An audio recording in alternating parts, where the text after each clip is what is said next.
Speech 1, Take 3, 9/11 Address to the Nation by George W. Bush.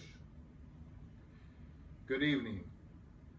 Today, our fellow citizens and our way of life, our very freedom came under attack in a series of deliberate and deadly terrorist acts. The victims were in airplanes or in their offices.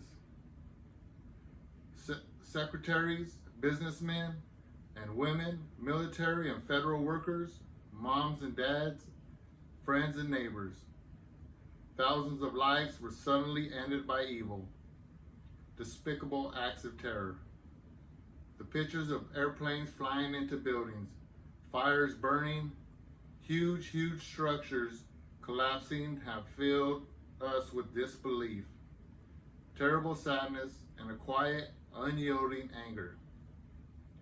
These acts of mass murder were intended to frighten our nation into chaos and retreat, but they have failed. Our country is strong. A great people has been moved to defend a great nation. Terrorist attacks can shake the foundations of our biggest buildings, but they cannot touch the foundation of America. These acts shatter steel, but they cannot dent the steel of American resolve. America was targeted for attack because we're the biggest beacon for freedom and opportunity in the world. And no one will keep the light from shining. Today our nation saw evil, the very worst of human nature, and we will respond with the best of America, with the daring of our rescue workers, with the caring for strangers and neighbors who came to give blood and help in any way they could. Immediately following the first attack, I implemented our government's emergency response plans. Our military is powerful and it's prepared. Our emergency teams are working in New York City and Washington, D.C. to help the local rescue efforts. Our first priority is to get help to those who have been injured and to take every precaution to protect our citizens at home and around the world from further attacks. The functions of our government continue without interruption. Federal agencies in Washington, which had to be evacuated today, are reopening for essential personnel tonight and will be open for business tomorrow.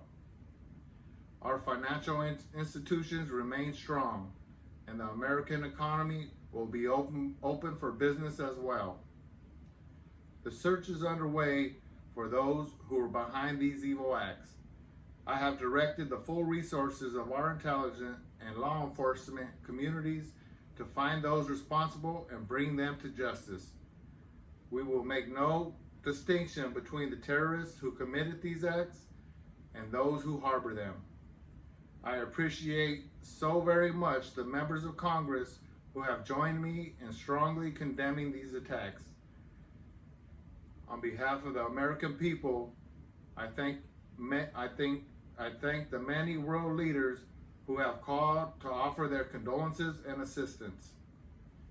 America and our friends and allies join with all those who want peace and security in the world, and we stand together to win the war against terrorism.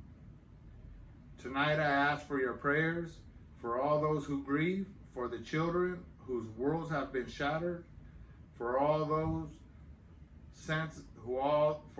whose sense of safety and security have been threatened. And I pray they will be comforted by a power greater than I, spoken through the ages in Psalms 23. Even though I walk through the valley of the shadow of death, I fear no evil, for you are with me. This is a day when all Americans from every walk of life unite in our resolve for justice and peace. America has stood down enemies before, and we will do so this time. None of us will ever forget this day, yet we go forward to defend freedom and all that is good and just in our world. Thank you, good night, and God bless America.